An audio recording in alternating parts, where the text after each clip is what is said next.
and I am a public engagement strategist with the RMWB. And we have some very special guests with us, and I will introduce them in just a moment. First, I would just like to start by acknowledging that this event is being held on Treaty 8 territory, the traditional lands of the Cree, Dene, and the unceded territory of the Métis peoples, as well as the ancient gathering grounds of many Indigenous peoples. So before we get into the presentation, I would just like to take care of a couple of housekeeping items. This event is being recorded for transparency and as a form of record keeping, and will be available on the project page for the Community Policing on Participate Wood Buffalo. So if you miss, or if you know someone who would be interested, you can share and let them know that the recording will be available on that project page. You'll also notice that your device is muted. This is just to ensure that our presenters can get through the presentation and the information. We will have opportunity to ask questions following the presentation. We ask that you use the Q&A section or the chat function of Teams that you can see in the top bar there. Please keep your questions respectful and on topic as much as possible. We all want to learn from each other, and we also want everyone to be able to ask their questions. But please know that disrespectful behavior will not be tolerated and could result in you being removed from the meeting. Again, we try to prepare as best as possible for these virtual meetings, but sometimes we do experience technical difficulties. So please be patient and be gracious with us as we get through this today. All right, without further ado, I would like to introduce Chief Superintendent Mark Hancock, officer in charge of our Wood Buffalo RCMP detachment. He will be presenting today. Also on the call, we have Staff Sergeant Sabrina Clayton, Administrative Support NCO from the Wood Buffalo RCMP detachment. So thank you for joining us today. I'm going to hand it over to OIC Hancock right now, and he is going to take it away with the presentation. Thank you very much, Leslie, for the introduction and the opportunity to speak to the community about this. So the Wood Buffalo RCMP detachment, the annual performance plan for this year, I'll touch a little bit on last year's as well, but if we can move to the next slide, please. So the annual performance plan for this year, there's certain components of this annual performance plan, including community consultation, which is very important. And I'll speak about the community survey we've done, some other means of town halls, other ways of eliciting information to put our priorities together for the year. Of course, there's divisional needs and requirements in this, as well as I canvass and my senior leadership team canvassing the entire detachment, mostly supervisors, and we sit down and also discuss what their feelings are, which you'll also see in this presentation, so we can prioritize what we're going to do for the upcoming year. And then, of course, during the year, we do quarterly reporting on all the statistics and, how are we doing with the plan? Are we meeting our goals and objectives? So within the community consultation, I was extremely pleased, again, with our survey results. It seems to be growing more every year with people getting engaged in the surveys and telling us what is important to them in policing in Wood Buffalo. So the community engagements had 449 quick poll responses, as well as 100 postcards we delivered at rural municipal offices so that they could realize that and do these surveys as well. Survey and information was shared at rural community events. And then with the online RMWB webpage, we ran it from February 1st to March 1st, 2024 with the RMWB, and we had 766 more completed surveys there. So also at some pop-up events, we had some responses, 317. And we, at some place like McDonald Island, we had a board where people could actually move along, Post-its and that kind of thing, and show us what their priorities were on a board. So the total response were 1,532, which in my opinion is outstanding. I think we had about 800, a little more than 800 last year. So that response is great. And if we look at last year's policing priorities and review of that, The plan hasn't really changed that much from year to year. We have certain police trends crime trends that are showing. Last year, our objective number one was property crime theft, and the initiative included increase the number of crime reduction focused projects. We ended up doing 6 of those, which is quite good. Prolific offender management focused initiatives. So we did 5 different prolific offender focused initiatives. And I might add that these are things that are ongoing throughout the year. And there are things in our plans that, we do still do core policing. So if there's an issue in a community, we have the resources to deal with whatever it is. These are sort of just the high-end strategic plans for the detachment. And we had some auto-focused initiatives that we also did. So the number one priority last year was property crime. The second priority was drug trafficking. And so we conducted a number of drug education presentations. I'm lucky enough to have a community policing unit here, as well as members on the street that can do education, including our drug section. And so we actually ended up doing 14 different drug-related presentations. And then we were looking at drug enforcement projects, and we had several of those throughout the year, 7 larger ones. But we're also lucky enough to have Alert besides our drug section here and doing other investigations on drugs. So quite good results there. The third objective from the community and the detachment was traffic safety was important. Our impaired driving sanctions, where they want to increase them by 5%. We ended up with 188 impaired driving charges last year, which in my opinion is not enough. We have to improve on this area, and we will.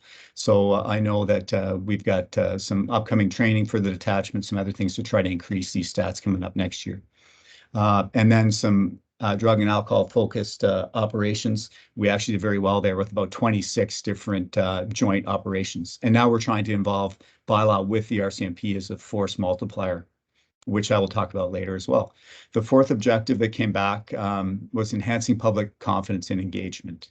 So we did very, very well in this area. We had 8 different town halls that our leadership attended with the communities in different communities throughout the region. And to increase engagement with First Nation and Métis communities, we had 149 different engagement sessions. As well as increasing stakeholder engagements overall. We had 281 events that we attended for that. So, we have our Indigenous liaison position here. We have our community policing. We have myself and my senior leadership team, and we're really always trying to get engaged in our community so they understand that, we're people as well as police, and we want to be there for them and be approachable.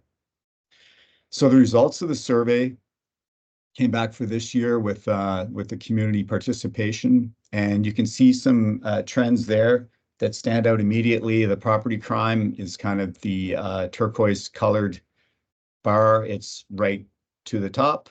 So that is our number one priority again this year. And we will be doing a number of things to work on that. You can see as well that drugs, illegal drug related offenses and drug trafficking is up second.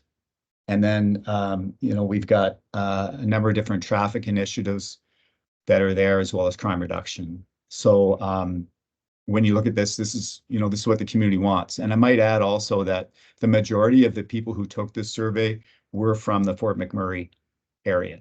So, we still are talking to rural communities, but this is the majority of where the survey results came back from. And as I mentioned before, we also canvassed our detachment members. So every year when we put our policing plan together, I'll get the survey results and we'll sit down with our leadership team. And that's several people in a room. Usually it's about 50 of our members. And we discuss what do we think should be the priorities policing wise. I'll go through the survey with them and then we look at what the police think. So if you look at what the police think, we've got the feel from the RCMP members is that drugs is very, very important, is kind of at the top of the list. We've got theft of motor vehicle being up there, break and enter second, theft of motor vehicle third, and then crime reduction strategies in fourth place. So quite similar to what the community felt. And again, take this into consideration when we're doing our plans. So the plans that ended up putting together for this year, for 2024-2025, number one objective is again going to be property crime and theft. Initiatives are going to be to increase the number of property crime focused projects, conduct auto theft focused projects, conduct priority offender focused initiatives, which basically means if you have a priority offender, we will keep an eye on them and we'll ensure that they're doing the right things. And if they're not, they'll be arrested and dealt with. The second objective is drug trafficking again, and to increase the drug use awareness, prevention, education, as well as conducting drug trafficking investigations. The third objective is traffic safety for 2024, 2025. And again, that's increasing the number of alcohol, drug-related impaired driving charges or sanctions, conduct alcohol and drug-related traffic operations, and to increase the number of traffic violation notices. So that would be speeding or other related traffic incidents on the highway. And the last two objectives, we have 5 this year. The fourth one is crime reduction strategies. So looking at some crime reduction focused projects, which I'll speak to a little bit more in a minute, because we're doing several things right now that we're working on. And then promote crime prevention initiatives, increase the number of downtown focused patrols, increasing crime prevention community education sessions. And the fifth objective is, again, community engagement. This to me is very important that, you know, we have public confidence in the RCMP here in Wood Buffalo, and we'll do what we have to do the best job we can, be approachable. So we're going to conduct community town halls again throughout the year, throughout all of our communities, with the RMWB as well, who has that set up. We're going to increase engagement with First Nation and Métis communities, and we're going to increase our stakeholder engagements. Now, this picture here is members in training. So they're not all in uniform, but they're learning how to operate our police bikes. And so the bicycles will be a part of this new downtown beat that we're putting together. The new downtown beat patrol in Fort McMurray is going to start on May 1st. We've had 4 constables that were very interested in this and put their hands up to want to do this, as well as 4 bylaw officers. So it's going to be joint foot patrols, bike patrols, being visible downtown.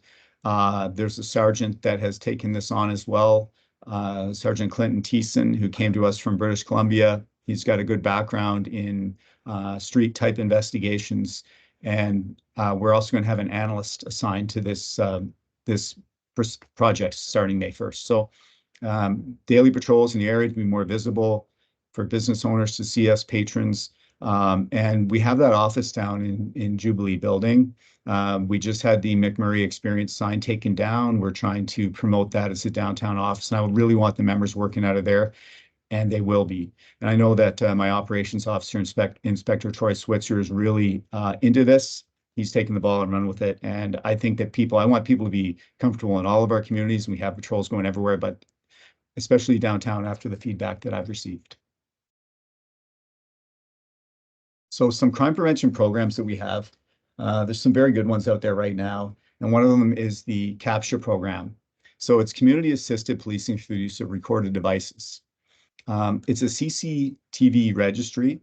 And basically, if business owners or homeowners, anyone who has video up that, you know, doesn't violate the reasonable expectation of people's privacy, so in a public area where people can see, or, you know, if you got CCTV on your own property protecting that, outside for seeing events that are going on, they can join a registry. And if they do that, then we have their name and address, and it's completely voluntary. It's not shared with anyone else, this information. So it's not, access to information is not an issue with this. It doesn't breach privacy laws. And so all these programs I'm going to speak about are on the rmwb.ca website, and you can look at them there. But for signing up for Capture, basically, if someone, if there's an event that happens and the police need to canvass for video, then we will contact the people. And if they tell us that they do have video, then we'd be bringing over like a memory stick or a means of, you know, accessing that information for our investigation. So that's Capture. I hope that everyone does it. It'd be great if they have video. Some other crime prevention programs are our crime mapping. So again, on rmwb.ca, on a weekly basis, we update this tool, and you can go in on a crime map in all of our communities. You can check and see what's been uploaded onto this. So this particular map you see on the screen here, it's got some thefts there. It's got some break and enters there, and it'll show you theft of vehicle. It'll show you what's going on in these different areas. And again, it's updated weekly and it's accessible to all of the public to see this. Just to see where, crime trends are, hotspots are. Obviously very important for me and my team to know where the hotspots are as well, for patrols and for investigations.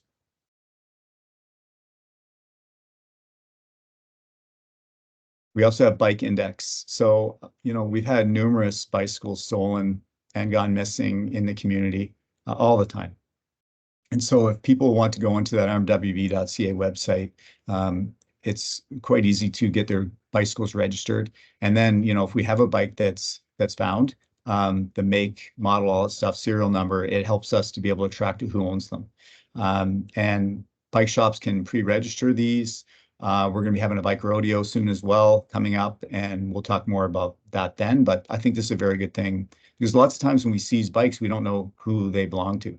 And, we can have hundreds of bikes here that it's hard to find out. It's hard to return them to the rightful owner, as well as doesn't make it easy for us to do an investigation if we don't know who it's stolen from. So this is also a very good program. Protect DNA is one that's very exciting. And so using a bit of science here, there are labels that can be added to your property. And there's a list here: bikes, jewelry, catalytic converters, electronics. So, we would suggest that you take the serial numbers of things and put it somewhere. But also, if you do this, we have 5,000 kits here at the detachment right now. And if people are to sign up for this, we can put these labels on the property. We're the only ones that will be able to see these labels. They're not visible. And it'll assist us again with identifying who property is stolen from and help us with these investigations.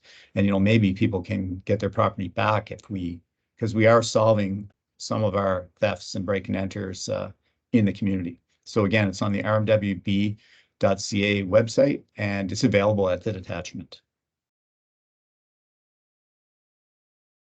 So this one here, last week we had meetings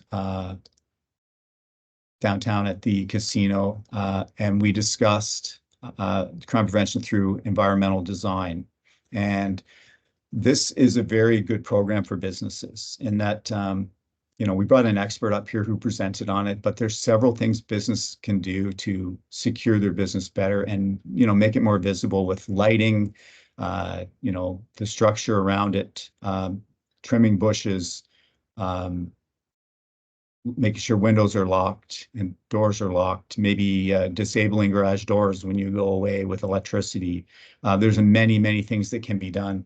And we have our community policing section here that's already given out booklets to groups like the Chamber of Commerce.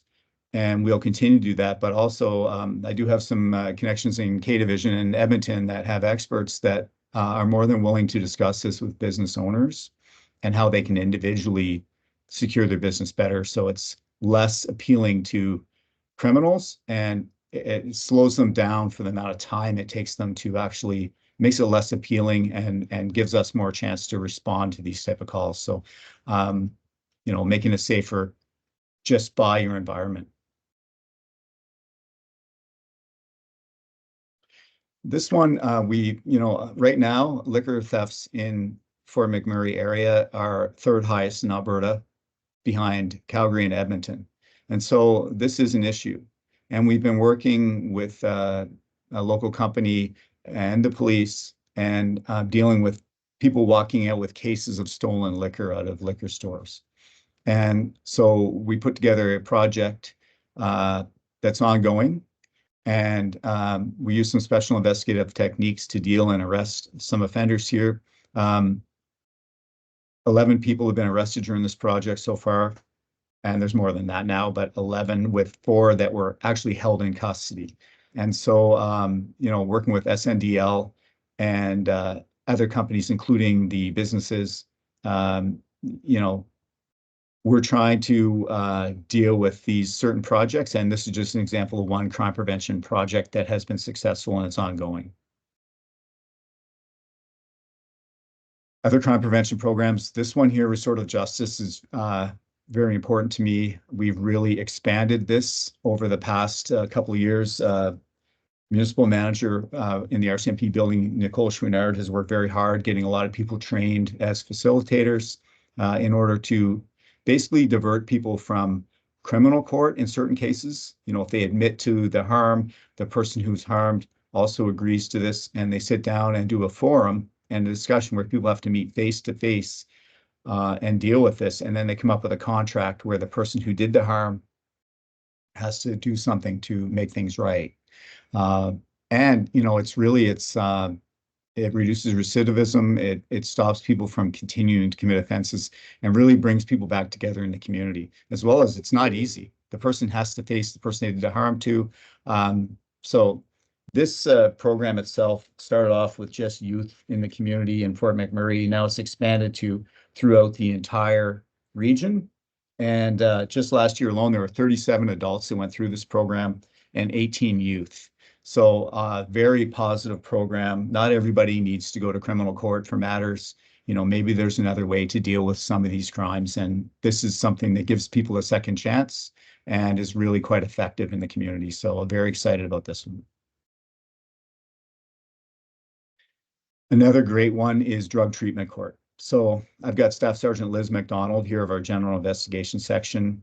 She's been working hard on this, has got lots of training, and she's dealing with people who are committing crimes just to feed their drug habit.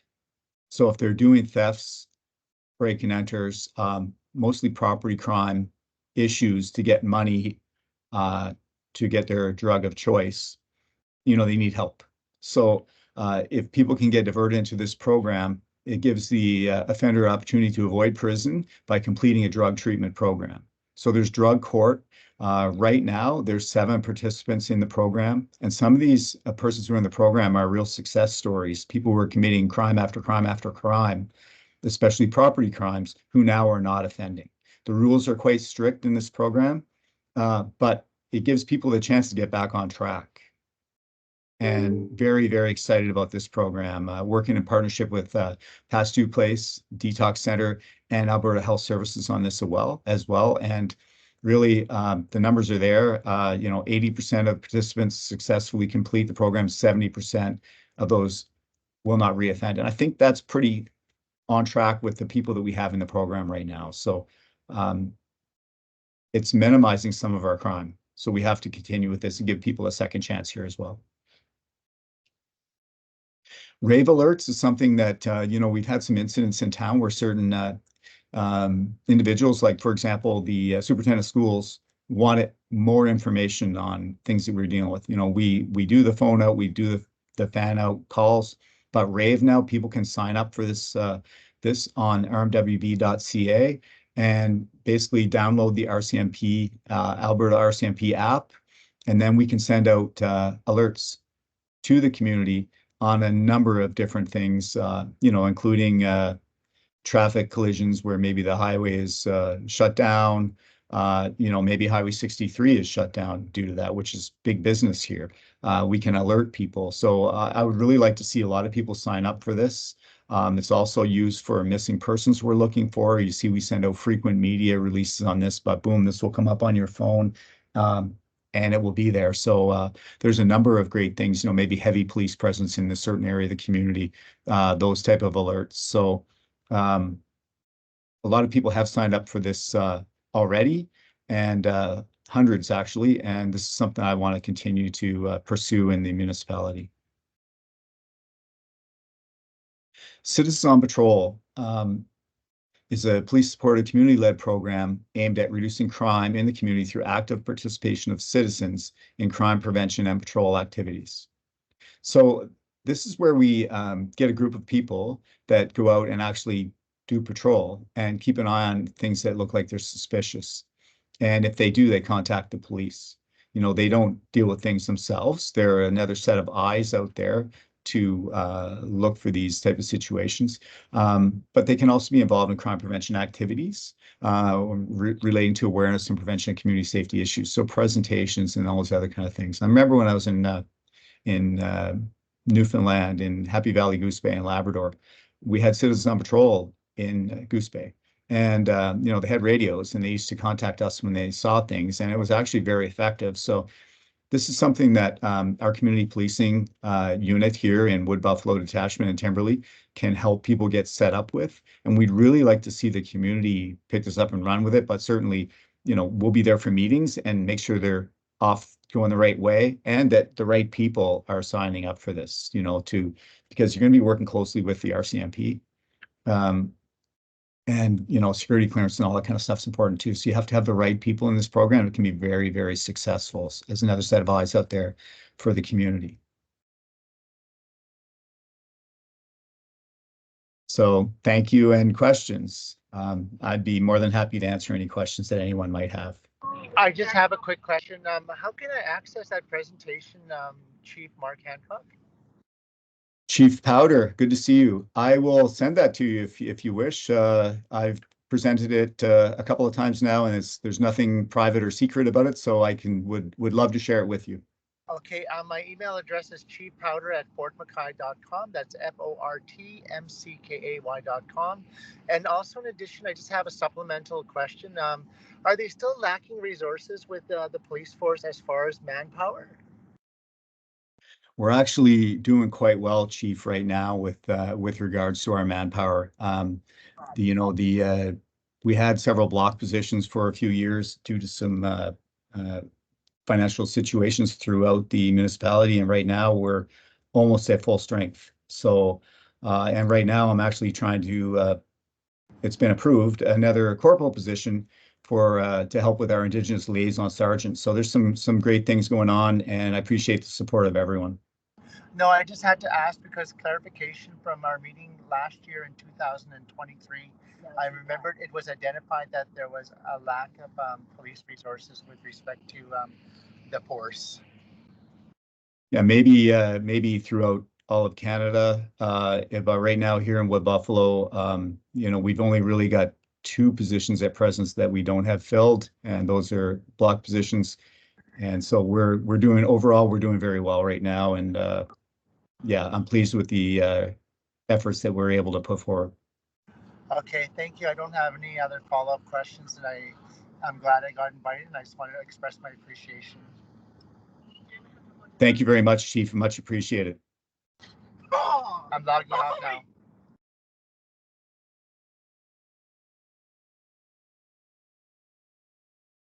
Sir, I just have some questions for you if you're able to answer. Absolutely. So the priorities from last year to this year are very similar with little to no change. Does this indicate a lack of progress? No, I think, Sergeant Clayton, I think it just shows that the trends are similar over the last couple of years. If we go back 10 years ago, we're not going to see property crime probably as the #1 objective. There's some trends that have changed over the past few years. And I think that we're making progress in all of our areas. We're trying to, for example, the May 1st Downtown Beat Patrol. That one is, I think, really, I'm hoping going to increase visibility downtown. And among other things, some of the other projects that we're doing that I outlined. So it doesn't show a lack of progress. I touched on some of the things that we did last year. We'll continue to do more this year. And again, the annual performance plan only shows priorities. It doesn't show all the things we're doing, which is quite significant, actually. So, I think we need to listen to the community and listen to our own membership as well, and take a look at what we need to do to provide the best police service possible. And these come up as the priorities. And so we'll continue to gauge that from the community and try to do our best to, provide the kind of police service that the community wants. It's interesting to note the similarities between the community responses and those from the RCMP members in the detachment survey. What are your thoughts on the responses from both sides? I think that it does show the type of trends, and the members who are frontline, who are out there, who are dealing with, dealing with calls, dealing with the community issues, are seeing similar things. I mean, the members drugs was #1 for the members. Well, it's #2 for the community. So, and I think probably if you go to any community in Canada, those are going to be issues that will come up. Again, we're lucky enough to have our drug section, our alert team, trying to get the members on the front line talking to people. We need more people reporting drug matters so that we can follow up. No call too small. We need the calls. They can point us in the right direction. So I do have the resources we do to put on whatever type of call we have. You look at property crime being #1 for the community. Well, break and enters was #2 for the members, and theft of motor vehicles. So I think it's pretty parallel to what we're seeing, the community needs, and what the members also see out there. Would you say that the input from each of these sources, so not just the members, but our community here in Wood Buffalo, plus the crime statistics and our community partners, were they considered in determining the priorities? And did they show the same key themes? I think the key themes are very close, yes. And if you look at some of the trends, over the past 4 years, I've got them here for all of the RMWBs for down as well as for downtown. If I look at both, there are certain trends that, didn't make the plan, for example, that will still prioritize in policing, like Mental Health Act, right? We've got our policing crisis team, our PAC team, working with Alberta Health Services, responding an RCMP member and a nurse, a couple of teams that respond to mental health calls, because those have steadily increased over the past 3 years and already into this new year. And so that's something we're really keeping an eye on. Drug offenses, the numbers were higher actually 3 years ago downtown than they are now, but that's maybe we're not getting the calls we need to get. Property crime offenses are up. The last 3 years, they're up significantly, right? Like I'm going to say it's almost 1,000 calls more from the past 3 years. And then into this year, we already had 1,320 complaints. So, and then if you look at throughout the whole municipality, it's very similar, right? It's almost 1,000 more calls every year. So, property crime is right there.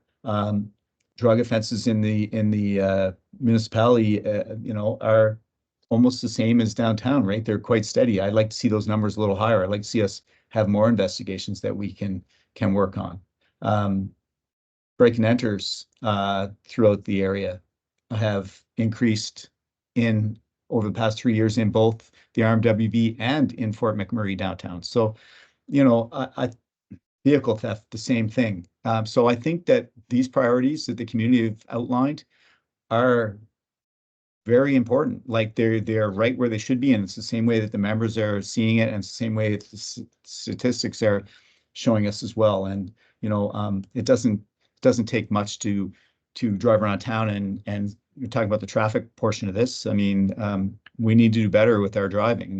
There's people that are driving over exceeding the speed limit all over the place. And that's why we're now going to start, and we have been already, having RCMP members, our traffic section, our front line, working with bylaw in a joint fashion, school zones out doing patrols, doing check stops, doing radar, running all those. So, and looking for impaired drivers. So I think we've got lots of work to do, but I think we're kind of, we've got we got good feedback from the community and from the membership and the statistics to kind of back up what we need to do. Thank you, sir. Moving to crime prevention. If I register my security camera in the capture program, does that mean the RCMP can access my camera at any time? It means that we appreciate people giving us their names and their address and saying if they have video, but no, we will reach out to them. We can't view their camera 24/7. We don't have that capability. So, I mean, if this works really well, there'll be hundreds of people that will register. And if we have a crime in a certain area, we will then contact that person who owns the camera and see if they do have any video. And if they do have video, then like I said, we'll come and they'll voluntarily turn it over to us. So we will capture it on a recording device and bring it back to the detachment. So again, the privacy concerns are minimal, and that's why, we're only going to contact them if there's a relevant investigation in that area that we need that information. I hope that answers your question. Thank you. Further with crime prevention, you mentioned we don't have citizens on patrol right now. how can we as a community start Citizens on Patrol here? So again, I've had that in other communities I've been in. Basically, you can reach out to community policing here in the Timberlea Detachment, or even myself for that matter, and I'll point you in the right direction. But it'd be nice to have quite a good group of people that are taking turns going out. It's volunteer, it's community volunteer efforts, but be working quite closely with the RCMP. We don't want any of these people going hands-on with anything. We want them seeing what's out there and reporting. But there's a number of different initiatives we can put together with this, including, like I said, presentations about preventing crime and working with us. And so I really see that as something with community policing. But I remember, like I said, in other detachments I've been in where we'd have liaison with the RCMP with this group, and they would meet frequently and, discuss things, and then, make sure there's a mechanism for them to report it to us. So there's timely response as well. If you see something going on and the police need to respond, we need to be able to be notified right away, and we need to be engaged with this group, right? If it sets up. So definitely something that I think would be good for the community. Anything to multiply the number of witnesses and eyes out there is excellent, because you know what, we can't be everywhere. We have all our zones. I have members going to their zones in the rural areas as well to start their shift. The next shift comes on, we're 24/7 policing here, but we can't be everywhere, unfortunately, at all times. So not just in the urban service delivery area of Fort McMurray, would this also be helpful in our rural communities? I think so. I mean, definitely. We have patrols going on. We've got a patrol cabin's been basically provided for us at 468 First Nation. Very exciting. So we can utilize that. We've also got John VA patrol cabin. We've got places that we can stay all over. Fort McKay has its own sub office with a member working out of there. But we can't be everywhere. We have members traveling south every day. 4 constables, a corporal. I'm trying to get another corporal Indigenous liaison to work the south. But I think that multiplier of visibility, people seeing what's going on in some remote communities would really assist us as well.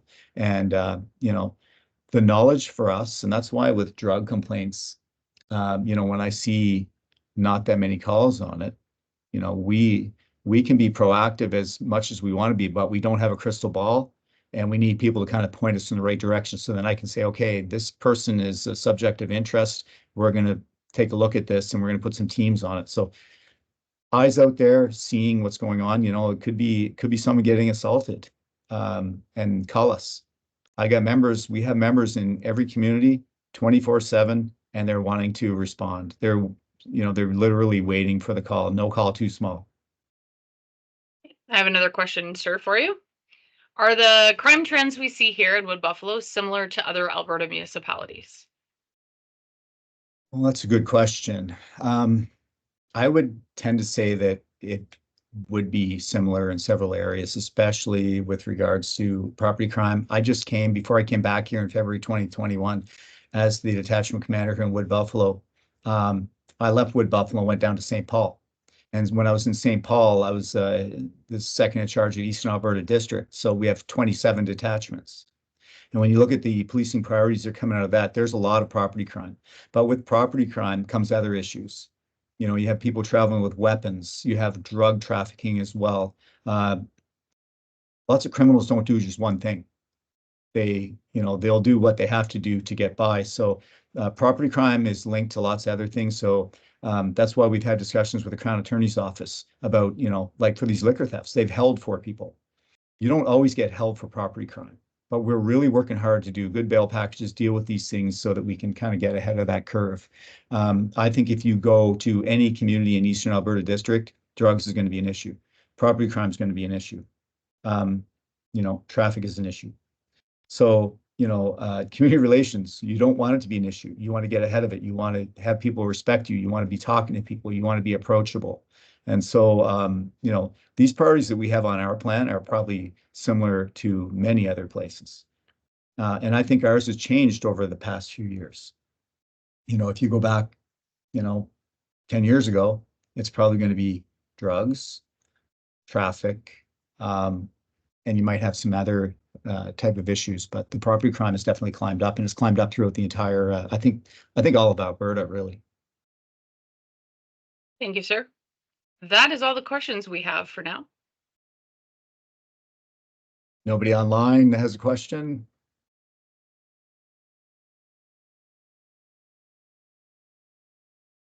Just wait a moment. Okay, if you do think of questions outside of this call, feel free to reach out to participate at rmwb.ca, and we will take in your question and get some answers for you. So thank you. Thank you all for joining us today. We appreciate you taking your time. We appreciate you, Officer in Charge Hancock, for sharing today and for the presentation. Thank you, Staff Sergeant Clayton, for joining us. And I just want to say just a shout out thank you to our Wood Buffalo RCMP detachment and members who are continually working to keep our community safe. You do a great job and we really appreciate you. You can always learn more. There's been a lot of information that's just been shared in our chat with some links to different programs. You can find most of that information at rmwb.ca. You can also find some information about the Policing Priorities Community Survey online at participate.rmwb.ca. There's also a summary, the What We Heard report. You can see what other community members had to say about those priorities. So this ends our time today, and just thank you again for joining and sharing. And we hope you all have a wonderful afternoon.